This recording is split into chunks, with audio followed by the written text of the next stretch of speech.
그런데 이 헌신에 대해서 이제 3월 한 달 동안 다양한 부분으로서 이제 여러분과 제가 얘기를 나눌 거예요. 2월의 주제가 뭐죠? 2월의 주제가 은혜 있잖아요. 이 은혜인데 어떤 은혜냐? 어떤 은혜냐? 그 은혜에 대해서 여러 가지로 이야기할 수 있지 않습니까? 우리를 구원해 주신 것도 은혜예요. 우리에게 복을 주신 것도 은혜예요. 우리를 지켜주시는 것도 은혜예요. 그런 은혜냐라고 할 때 어떤 은혜냐? 이게 중요하거든요. 그것은 어떤 은혜냐라고 할 때에 그 은혜는 다른 것이 아니라 우리가 가야 할 길을 열어주시는 은혜다. 이게 이제 2월의 주제가 되어지는 거죠. 우리가 가야 할 길을 열어주시는 것이, 그래서 그것이 은혜이다. 그래서 2월의 명제를 뭘로 잡았느냐라고 할 때 은혜는 우리가 살아가고 살아있고, 우리가 살아있고 살아가고 존재하는 이유를 알려주는 것이다. 이렇게 명제를 세웠어요. 그러니까 주제가 은혜인데 어떤 은혜냐라고 할 때 우리가 가야 할 길을 열어주시고 그 길을 가게 하시는 것이 은혜이다. 그 은혜에 대한 내용이 나와서 명제가 뭐냐라고 할 때 은혜는 우리가 살아있고 우리가 살아가고 존재하는 이유, 이것을 알려주시는 것이 은혜이다. 이런 명제를 가지고 2월 첫 주에는 사명인데, 이 사명은요 어떤 사명이냐, 내가 뭘 해야 된다라고 하는 것보다도 왜 날 부르셨느냐, 여기에 초점을 찍어서, 그래서 제목을 하나님이 길 여심이라고 제목을 정하면서 명제가 뭐냐라고 할 때 하나님의 계시의 말씀은 우리의 힘이요 능력으로 삼아야 됩니다. 하나님의 계시의 말씀을 우리의 힘이요 능력으로 삼아야 됩니다 라고 하면서 설교 내용이 하나님의 계시의 말씀에 있느냐 없느냐에 따라서 삶의 내용이 달라진다. 계시의 말씀을 가슴에 담고 사는 사람은 물질이 없어도, 건강이 부족해도, 나이가 들어도, 권력과 명예가 없어도, 성공하지 못해도 내가 살아갈 이유가 분명하니까 열심히 산다는 거죠. 그러나 하나님의 계시의 말씀이 없는 사람은 결국 방자히 행하다가 정해진 길로 가게끔 되어져 있다라고 여러분에게 말씀을 드렸어요. 계시의 말씀이 있느냐 없느냐가, 우리의 가슴에 있느냐 없느냐가 우리의 삶을 결정한다고 하는, 이것으로 우리의 그 사명은 뭐냐라고 할 때에 계시의 말씀을 가슴에 품고 사는 것이다. 이것이 은혜를 받고 은혜를 또 받아야 할 길이다라고 이렇게 말씀을 드렸어요. 두 번째 주는요 은혜야. 2월의 주제도 은혜고 두 번째 주도 은혜야. 근데 이 은혜는 뭐죠? 어떤 은혜냐? 승리의 노래를 부르는 이런 은혜를 이야기하고 있거든요. 그래서 제목을 승리의 빵빠레. 그리고 명제를 하나님의 은혜가 승리의 빵빠레를 울리게 만듭니다라고 이제 명제를 정해서, 이 세상은 내가 누구인지 모른다.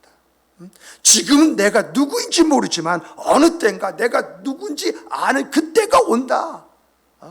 그때는 우리가 우리 된 것을 자랑스럽게 여기면서 기뻐하고 즐거워하는데, 하나님은 장차 그때를 우리에게 준비해 주셨을 뿐만 아니라 오늘 살아감에 있어서 우리에게 은혜의 약속들을 주셨다. 그러므로 오늘 우리들은 이 세상을 살아가면서 오늘부터 나에게 주신 은혜가 무엇인지 그 은혜를 이제 깨달며 그 은혜를 누리며 살아가자, 이렇게 말씀을 드렸어요. 세 번째 주는 뭐냐? 주제가 경륜이에요. 그리고 제목이 뭐냐? 은혜 그 너머의 것을 가슴에 품고 살자라고 그랬어요. 은혜, 이 현재만 보는 것이 아니라 이 현재를 통해서 그 다음에 있을 것을 바라보는 그런 눈을 갖자, 그 이야기거든요. 그래서 하나님을 만난 사람은 그 만남에서 기쁨과 즐거움이 있는 것이 아니라 하나님을 경험한 그 기쁨을 자랑스럽게 간증하면서 다니는데 거기서 오는 것이 더 크다. 그래서 오늘 우리들은 하나님의 경륜을 보는 안목이 있어야 된다.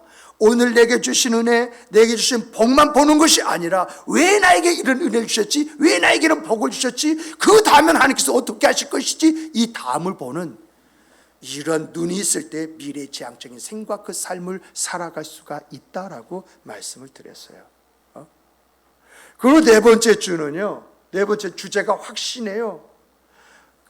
이 확신인데 제목이 뭐냐?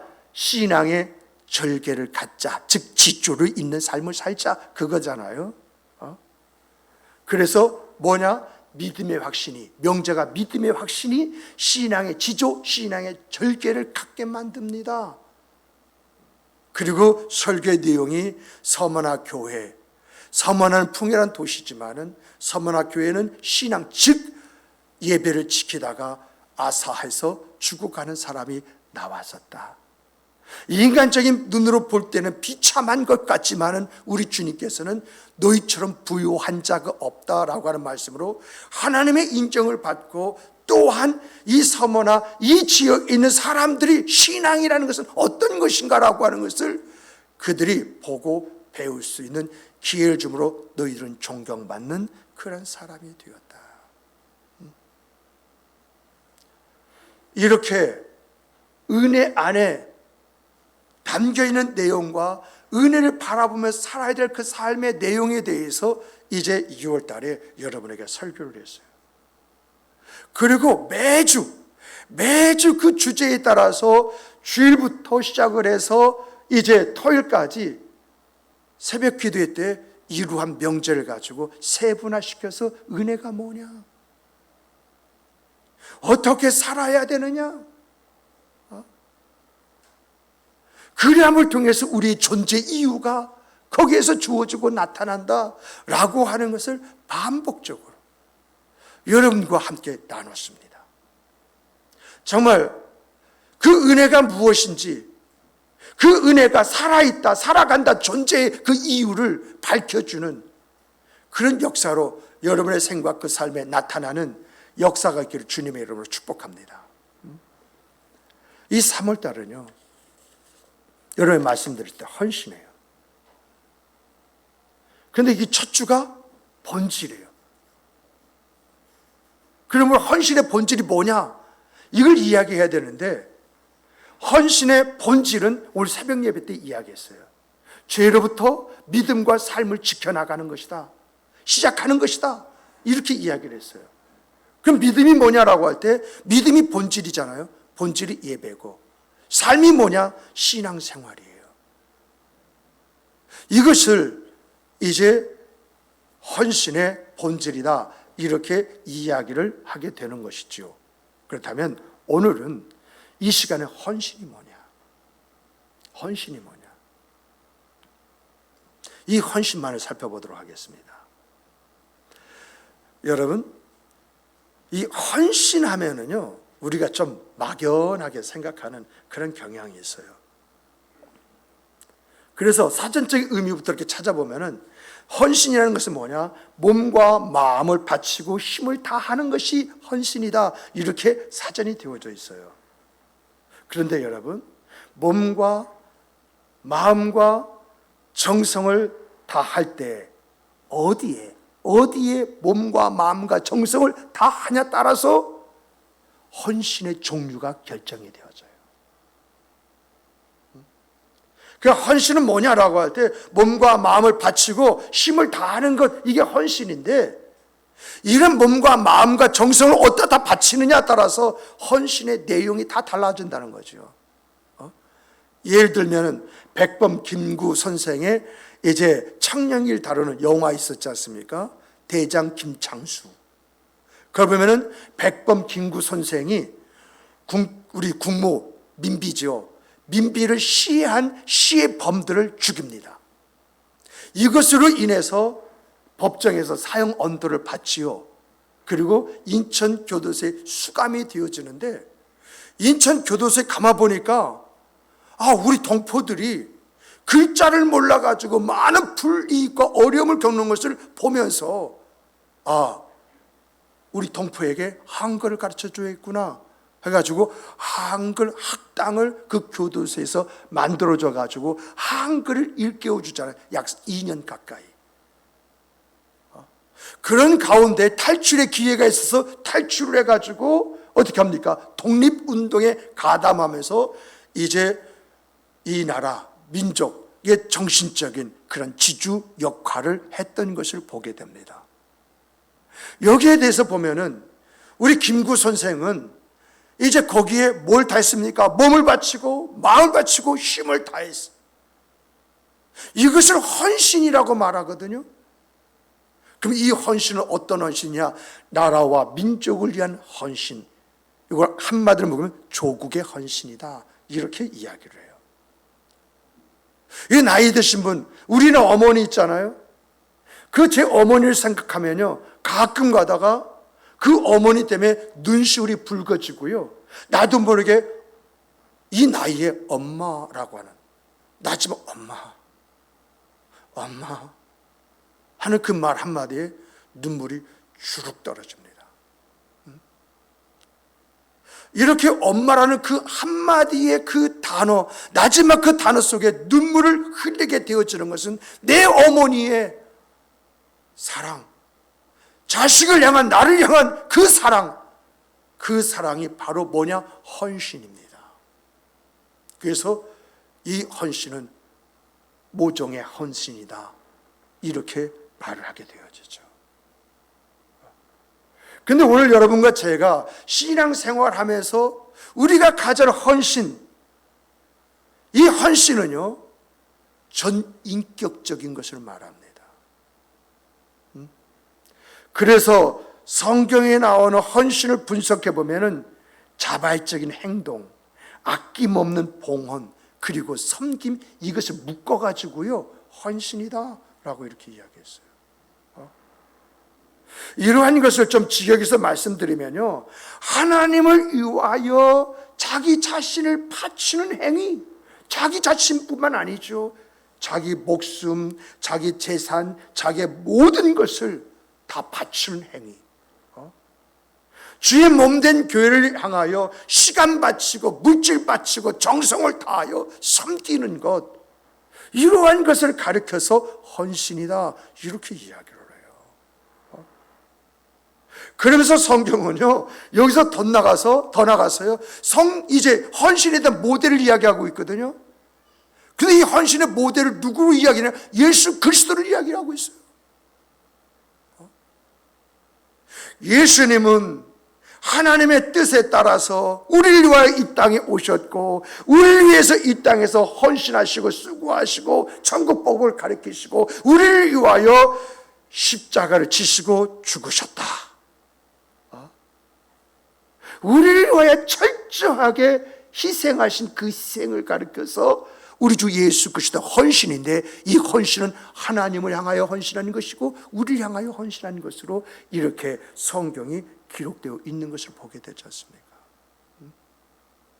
정말 우리 주 예수 그리스도는요, 당신의 이 땅에 오심부터 전생의 그 생명까지도 우리에게 다 바치셨습니다. 우리를 구원하는 그 일에 있어서 그 모든 것을 다 내어놓으시고 아낌없이 다 쏟아 부어주셨습니다. 그래서 예수님의 헌신의 목적은 우리를 구원하는 것이며, 예수님의 헌신의 내용은 자기를 부인하고 자기를 희생하는 것이었으며, 헌신의 확실한 증거는 십자가에서 대속의 죽음을 하셨다고 하는 것을 우리는 그분의 헌신의 목적과 내용과 증거라, 이렇게 이야기를 합니다. 그런데 예수님의 제자들에게 뭐라고 이야기하느냐? 아무든지 나를 따라오려거든 자기를 부인하고 자기 십자가를 지고 나를 쫓을 것이라고 이렇게 말씀하셔요. 예수님이 그렇게 사셨기 때문에 너희도 그렇게 살아라, 그 이야기인데, 예수님의 제자는요, 처음엔 그렇게 살지 못했어요. 예수님이 직접 말씀하시고 그 현장 속에서 같이 있었음에도 불구하고 그런 생각, 그 삶을 살지를 못했어요. 심지어는요, 가룟 유다는 예수님 팔아먹었어요. 엠마오 두 제자는 이제 끝났어 하고 자기 집으로 돌아갔어요. 도마는 온데간데 없이 사라져버렸어요. 나머지 제자들은 무서워서 숨어서 떨고 있었습니다. 이런 제자들에게 우리 주님께서 일일이 찾아가시잖아요. 일일이 찾아가셔서 그들을 모시고 그들에게 약속하신 바 성령을 내어주실 때에 자기를 부인하기 시작합니다. 자기들이 짊어져 십자가를 짊어지고 가면서 순교의 자리에서 자기의 생과 그 삶을 마감합니다. 그런데 예수님이 예수님의 제자들에게 이러한 말씀만 하신 것이 아니라 우리에게도 하셨어요. 우리에게 어떤 말씀을 하셨느냐라고 할 때 너희는 하나님 앞에서 온전한 마음을 가진 사람이 되어라. 하나님이 찾으시는 바로 그 사람이 되어라. 하나님으로 하여금 하나님이 너희에게 너희의 삶의 보람을 주실 수밖에 없도록 그렇게 만들어 봐라. 이런 말씀을 하신 거예요. 이 말씀이 오늘 본문 말씀이에요. 그러므로 여러분과 제가 이런 말씀 앞에서 우리 하나님은 어떤 하나님이신가? 우리가 어떤 마음을 가지고 살아야 되는가?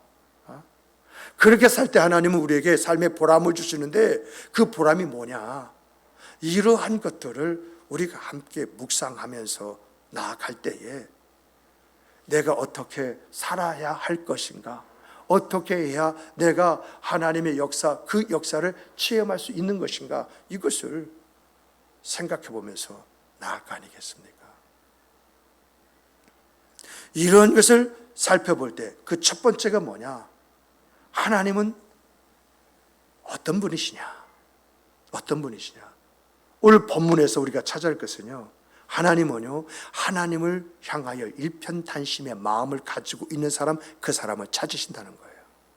우리 함께 따라서 해보십시다. 하나님을 향해 일편단심의 마음을 가진 사람을 하나님은 찾으신다. 그거예요. 여러분, 역대하 14장을 보면은요, 애굽 군대 장관이 누구냐? 이디오피아 사람 세라야. 이 세라가 애굽 군대 100만 명과 300승의 전차를 끌고 이 유대 땅을 정복하기 위해서 침략을 했어요. 그러자 유다 왕 아사가요, 급하게 군대와 예비군까지 다 동원했는데 그 동원의 숫자가 58만 명이에요. 그런데 그들이 가진 무기는 뭐였느냐? 창과 방패와 활이 전부예요.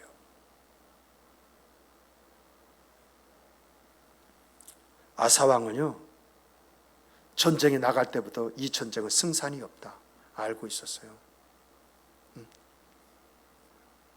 딱 마주치는 순간 그 대군 앞에서, 그 전차 앞에서 기가 질릴 수밖에 없었고요, 싸워도 승산이 없다는 것을 알고 있었고요, 두려워 떨 수밖에 없었고요, 자기로서는 할 수 있는 것이 아무것도 없다고 하는 것, 그것을 알고 있었어요. 눈에 보이는 것은 그를 그렇게 만들어 버렸어요. 그런데 그의 가슴에 뭐가 있습니까? 이 아사 왕에게는요, 좋을 때나 나쁠 때나 하나님을 향한 그 믿음이 일편단심이었어요. 우리는 많은 부분 좋을 때 할렐루야 하나님 하지만 나쁠 때는 할렐루야 하나님이 어디 있습니까? 하나님 왜 이러십니까? 정신 차리세요. 나 힘들어요. 하나님 이렇게 하시면 안 되잖아요. 우리 이럴 수가 있는데, 아사왕은요, 이 역대하 14장에 나왔을 때 좋을 때는 할렐루야 주를 찬양합니다.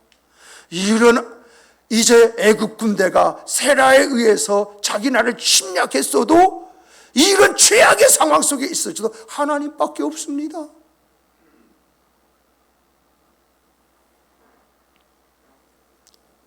전쟁터에 나오기 전에요, 전쟁을 피할 방법도 있었어요.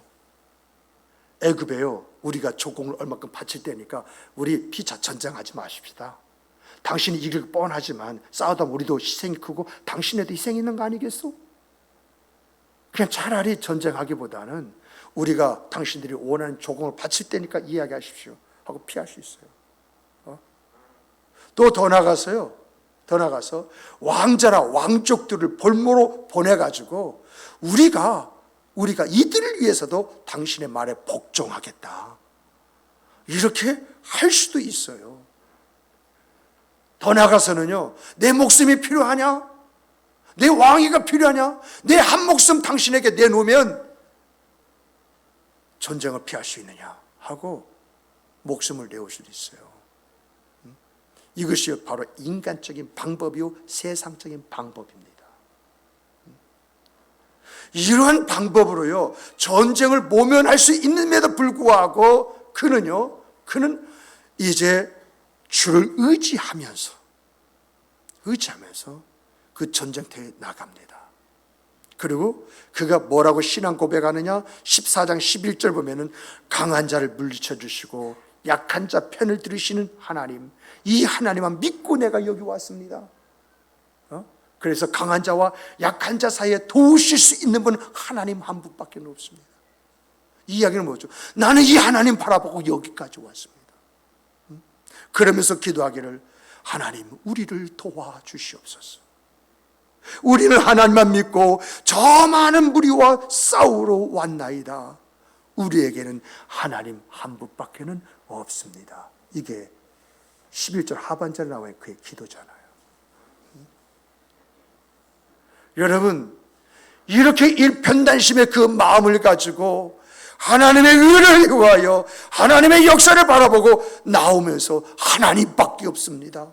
끝까지 하나님밖에 없습니다. 죽어도 하나님밖에 없습니다. 살아도 하나님입니다. 이런 일편단심의 마음을 가지고 있을 때에 어떤 역사가 일어납니까? 아상 눈앞에서 58만 명의 유다 그런 군사 앞에서 100만 명이 죽는데 13절 보니까 단 한 사람도 살아남은 사람이 있고 다 죽었다. 그리고 전리품으로 그들이 침략하기 위해서 내세운 그 전차, 6.25 전쟁 우리가 낙동강까지 밀린 것은 전차 한 대 없는 것 때문에 그러지 않습니까? 전차를 밀고 그 방법이 없죠. 똑같은 이야기입니다. 그런데 이 전차 300승이 전리품으로 돌아옵니다.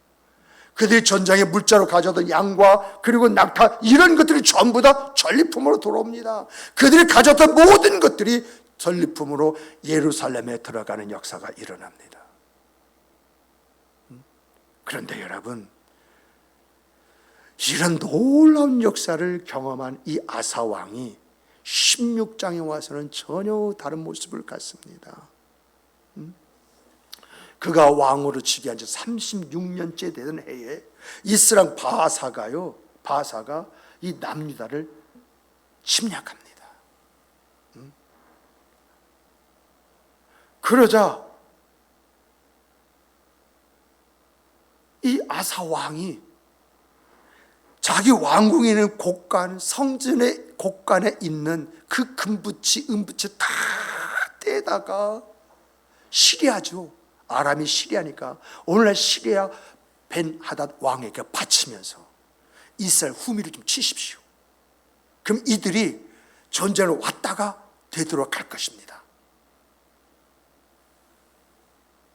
그래서 시리아 왕 벤하닷이 북이스라엘 후미, 왜냐하면 북이스라엘 후미와 시리아 같이 붙어 있거든요.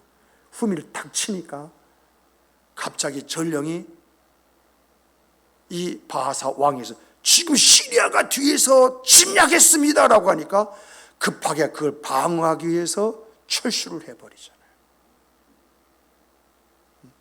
그런데 이런 과정 중에서요, 선지자가 왕이여, 왕이여, 왕이여, 망령되이 행하지 마시옵소서. 14장에서 애굽의 100만 명을 물리친 것이 왕입니까? 하나님입니까? 지금 붙잡아야 할 것이, 어떻게 할 것이 자명하지 않습니까? 그런데 어찌하여 성전 곳간에 있는 금, 은을, 성전에 있는 모든 금을 떼다가 그에게 바쳐서 그에게 도움을 얻으려고 하나이까? 하고 외치니까 그게 듣기 싫은 거예요. 자꾸 이런 외침이 있으면 자기 정책에 대해서 신하들이 백성이 태클 걸 것 같은 거예요. 그러니까 어떻게 합니까? 이 선지를 옥에 가둬버리잖아요. 그리고 금과 은과 이 모든 것을 갖다가 바치면서 인간적인 방법으로 그것을 해결하잖아요. 그런 과정 중에 이 아사왕 발에 병이 일어납니다. 무슨 병인지 모르겠어요. 그것이 통풍인지 그것이 어떤 그 병인지 모르겠어요. 그런데 이 병으로 인해서 다리가 썩어가기 시작하더니 결국 죽지 않습니까? 이 아사왕, 이 행동 때문에 그 이후로 남유다가 시리아의 전쟁에서 단 한 번도 이기질 못합니다.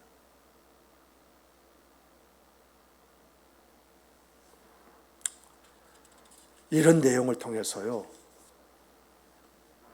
우리에게 보여주는 것은 사건과 상황과 사실이 중요한 것이 아니라 그러한 사건과 상황과 사실 속에 있다 할지라도 우리의 중심을 어디에 둘 것이냐, 바로 이것입니다. 좋을 때만이 하나님이 아니라 나쁠 때에도 동일하신 내 하나님. 뭔가 잘 될 때에 나를 도우시는 하나님, 못 되더라도 나를 도우실 수 있는 그 하나님. 이런 마음의 일편단심이 있다고 한다면 좋다 할지라도 나대지 않을 것입니다. 나쁘다 코 빠져 있지 않을 것입니다. 내 중심에 그 하나님이 계시는데 내가 이리저리 치우칠 수 있겠습니까? 정말 우리 안에는요 두 마음이 있습니다. 하나는요 역대하 14장에서 아사 같은 마음이고요, 또 하나는 이제 역대하 16장에 나와 있는 아사의 마음입니다. 그런데 중요한 것은요, 하나님이 찾으시는 마음은 어떤 마음일까요? 하나님이요 도와주시기 위해서 달려오는 그 발걸음은 어떤 마음일까요? 정말 이 자리에 있는 여러분과 저는 하나님이 달려오게 만드는 바로 그러한 신앙인, 조나시거나 변함없는 일편단심 그 마음을 가지는 성도 여러분 되시기를 주님의 이름으로 축복합니다. 축복합니다. 아브라함아 하고 달려오시는 그 하나님, 그 하나님이 달려오게 만든다고 한다면 우리의 생각 그 삶이 어찌 되겠습니까? 그런 역사가 그 시대만 있는 것이 아니라 오늘 이 시대도 있음을 믿으시고 그 역사를 불러오는, 그 역사를 일으키는 여러분과 제가 되기를 다시 한번 주님의 이름으로 축복합니다. 두 번째는요, 우리는요 하나님이 원하신 일을 좀 가슴에 품고 살아야 됩니다. 우리 함께 따라서 해보십시다. 하나님의 원하신 일을 가슴에 품고 살자. 여러분 사무엘서를 보면요 한나라는 여인이 나와요. 이 한나는 애를 못 낳잖아요.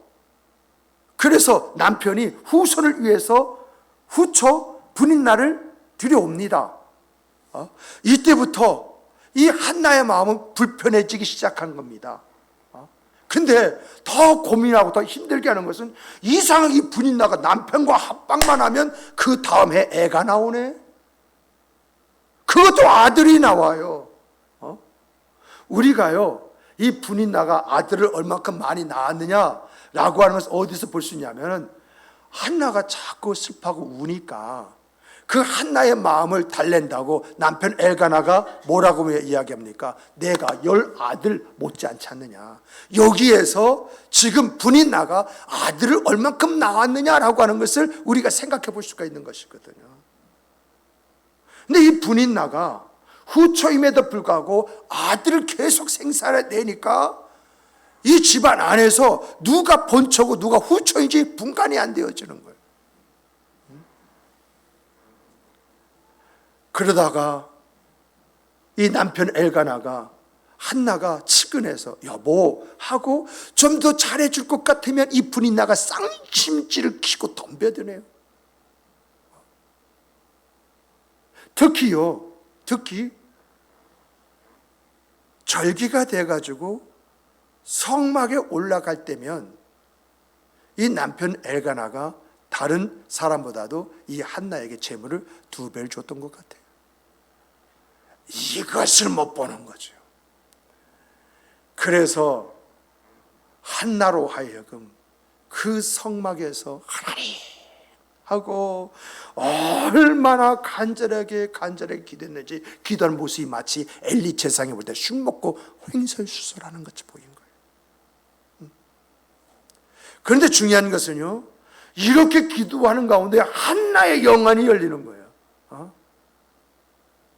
지금 자기 자신은 자식이 없어서 아들 하나만 하고 하나님 하고 기도하는데, 하나님도 하나님의 아들, 하나님의 일을 감당할 하나님의 아들, 하나님의 아들이 없어서 하나님도 울고 계시다고 하는 것을 본 거예요.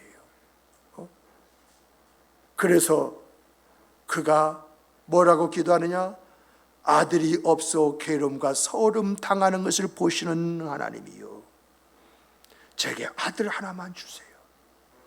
제게 아들 하나만 주시면 그 자식 평생을 하나님께 드리며 그 머리에 삭도를 대지 않는 나시린으로 드리겠습니다. 이렇게 서운해버리는 거예요. 이러한 기도를 듣자마자 하나님께서 한나의 기도를 응답해 주셔서 사무엘 주신 거예요. 그리고 이 한나는 그 아들을 품에서 젖을 떼고 난 다음에 서운한 대로 하나님 앞에 바칩니다. 그랬더니 하나님께서 세 아들과 두 딸을 이 한나에게 더해 주시는 것입니다. 하나님은요, 이 한나의 기도를 듣고 이 한나에게 사무엘이라는 아들을 주시고, 또한 이 서원대로 행했을 때에 하나님이 세 아들과 두 아들을 주셨다고 하는 것이 무엇을 의미합니까? 여러분, 이런 내용에서요, 여러분과 제가 눈을 부릅뜨고 봐야 할 것이 뭔지 아십니까? 우리 하나님 천지전능하신 하나님 하고 그 하나님을 너무 포장하는데, 하나님에게도 아픔이 있다는 거죠. 하나님에게도 필요가 있다는 것이죠. 한나는요, 자기 무자, 즉 아들이 없는 것 때문에 그저 그 서름과 핍박 속에서 하나님 받겠습니다, 하나님 주시옵소서 라고 기도하는 가운데에, 우리 하나님도 하나님의 일을 행할 하나님의 자녀가 없어서 아픔과 고통 속에 계시구나. 그러면 하나님의 필요가 뭐죠? 하나님 나에게 아들을 주시면 내가 그 하나님의 필요를 채워드리겠습니다. 그래서 이 한나의 기도가 바뀌게 된 것이고, 이렇게 기도가 바뀌자 하나님의 역사가 주어진 것이고, 사무엘이란 아들이 주어짐을 통해서 그는 기쁘고 즐겁게 이 사무엘을 하나님의 아들로 드려서 이스라엘 마지막 사사요, 제사장이요, 예언자로서 이스라엘 민족을 하나님 앞에 이끌어가는 그런 사람으로 세웠다는 것을 우리가 보게 됩니다. 우리가 성경을 자세히 보고요, 역사를 보면은 하나님은요, 시대마다 그 시대를 위해서 이루고자 하시는 일들이 있는 것을 보게 됩니다. 그리고 하나님은요, 이것을 보는 사람을 통해서 그 일을 이루시는 것을 보게 돼요. 그런데 아쉽게도요, 많은 사람들이 자기의 현실, 자기의 처지, 자기의 일에 매몰되어 버려요. 한나도 마찬가지였잖아요. 처음에는 자기의 환경, 자기의 형편, 자기의 상황에 매몰되어 있었잖아요. 그러던 그녀가 기도하는 가운데에 하나님의 필요를 보게 되어진 것이고, 그래서 그 기도가 자기의 사정에서 하나님의 사정으로 옮겨가면서 하나님의 역사를 가져오게 만든 것이거든요. 오늘 이 시대에도요, 이 시대 속에서도 하나님의 필요를 바라볼 줄 아는 눈이 있어야 됩니다. 저는요, 오늘 이 시대가 필요로 하고 있는 것이 뭔가 코로나 시대를 겪으면서요, 교회가요, 서로가 다른 말을 하고, 그러다 보니까 정부에게 이용을 당하고, 그러다 보니까 사람들에게 욕을 얻어먹어 버리는 그러한 일을 바라보면서 정말 이 교회가 시대의 질문에 답해주는 신학이 있어야겠구나. 시대의 질문. 시대의 질문이 뭐죠? 기독교가 뭐 하는 곳이야? 교회가 뭐야? 크리스찬? 그 사람들이 뭐야? 이런 시대가 우리에게 질문한 그 질문에 우리에게는 성경적 세계관이 있고 기독교적 가치관이 있고 그리고 더 나아가서 시대의 다양한 요구, 이런 요구 앞에서 신앙의 절대성이 뭐냐? 그리고 더 나아가서 상대성이 뭐냐? 이런 분명한 토대가 있어야 되는데 이 토대가 없으니까 우리가 생각해도 우리가 뭘 어떻게 해야 할지 모르잖아요.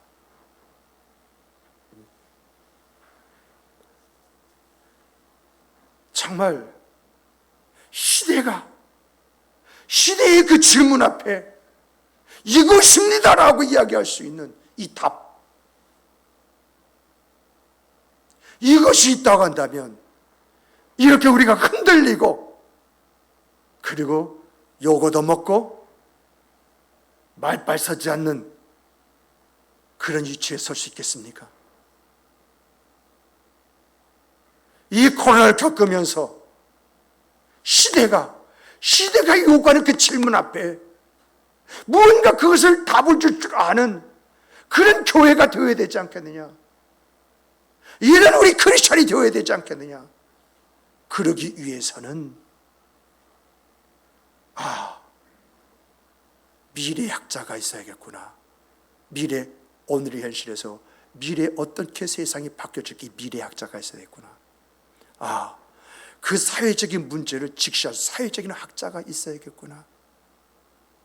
여기에는 또 인간의 정신적인 문제가 있기 때문에 전신 분석학자가 있어야겠구나.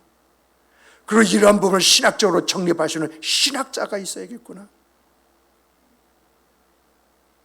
그리고 이러한 사람들을 이끌고 이런 일을 하려고 한다면 함께 할 수 있는 그런 사람들이 있어야 되겠고, 또한 이런 일에는 많은 돈이 필요할 수 있으니까 후원할 수 있는 사람들이 있어야겠구나.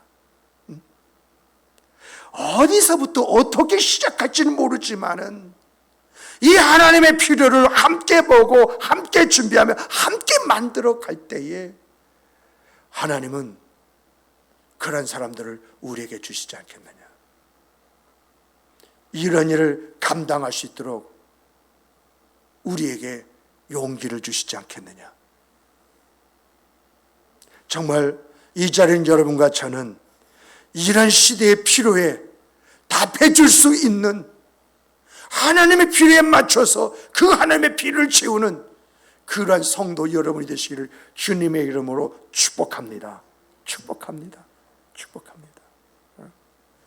세 번째는요, 하나님은요 그런 사람에게 그 일을 할 수 있는 용기를 주십니다. 우리 함께 따라서 해보십시다. 하나님은 그런 사람에게 그 일을 할 수 있는 용기를 주신다. 일편단심이자 하나님을 향한 이 거룩한 그 마음을 가지고 있는 사람, 그런 사람에게 하나님은 그 일을 할 수 있는 용기가 뭐죠? 용기가 하늘의 지혜와 힘과 능력입니다. 이러한 것을 주셔서 그 일을 이루게 하신다라고 하는 것입니다.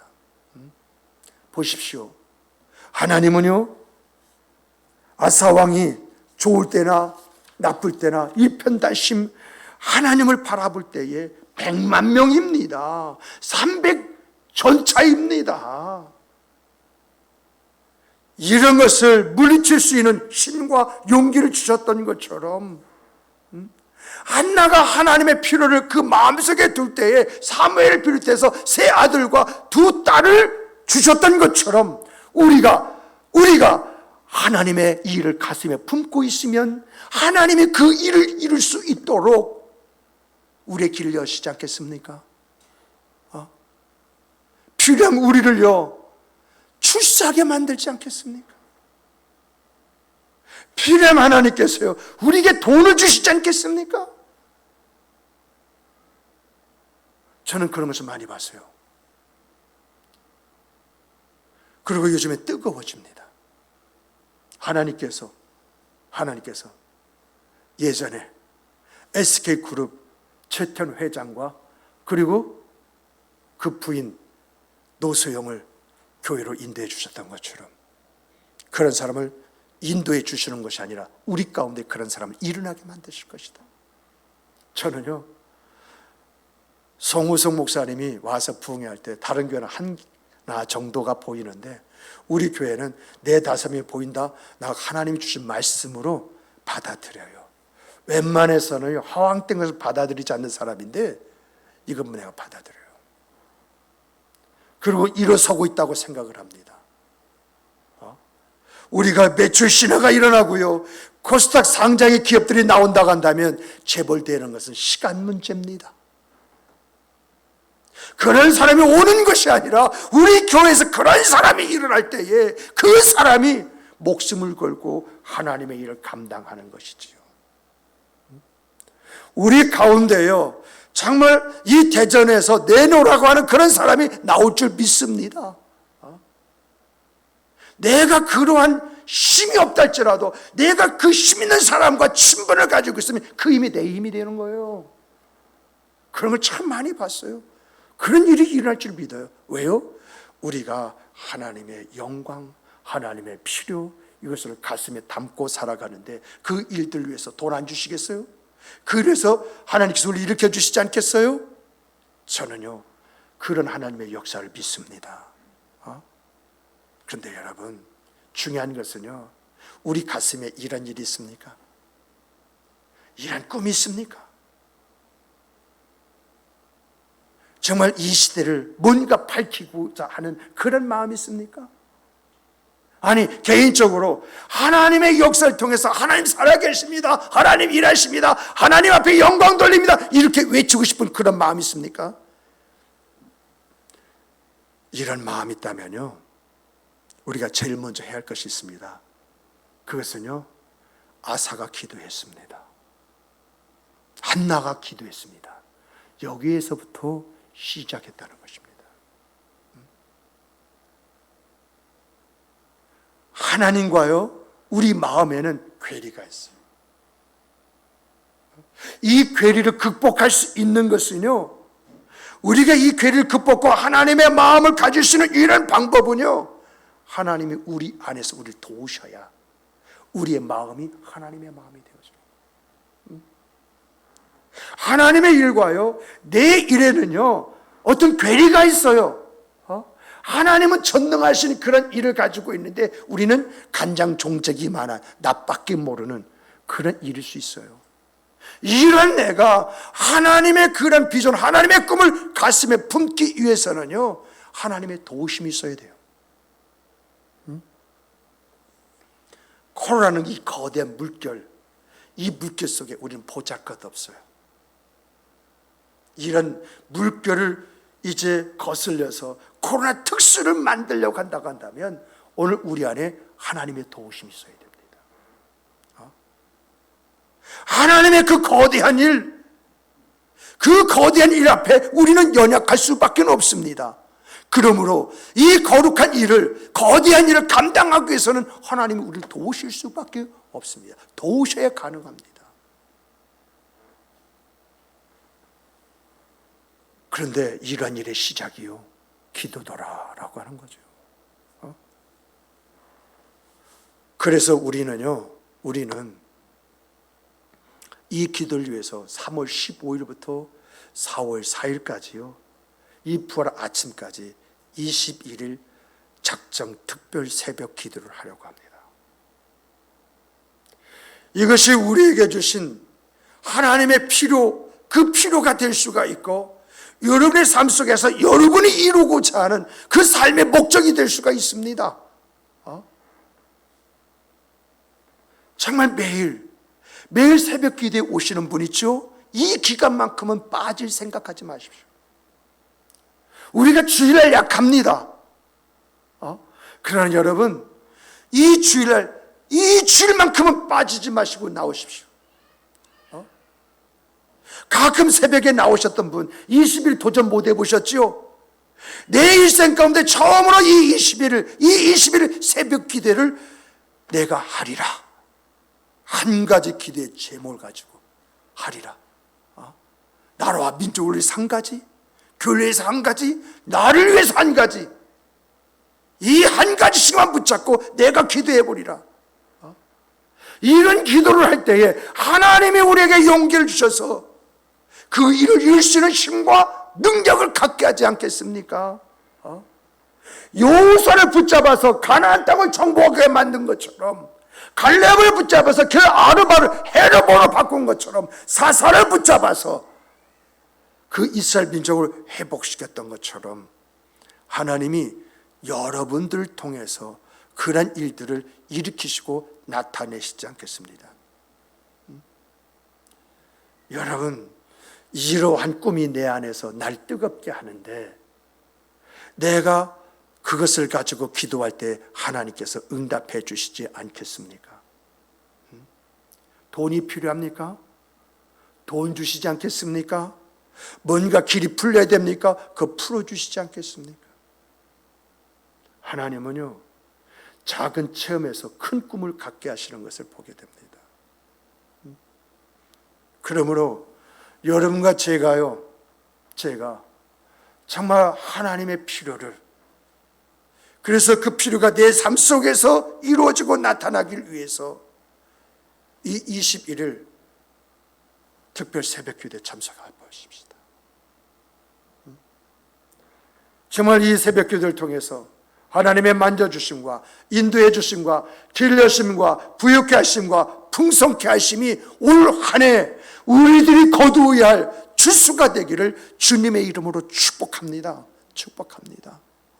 우리의 문제가 뭐예요? 우리가요, 많은 부분에 말씀의 터 위에서 내일을 볼 줄 아는 여기까지는 열렸는데 우리에게 체험이라는 것이 없잖아요.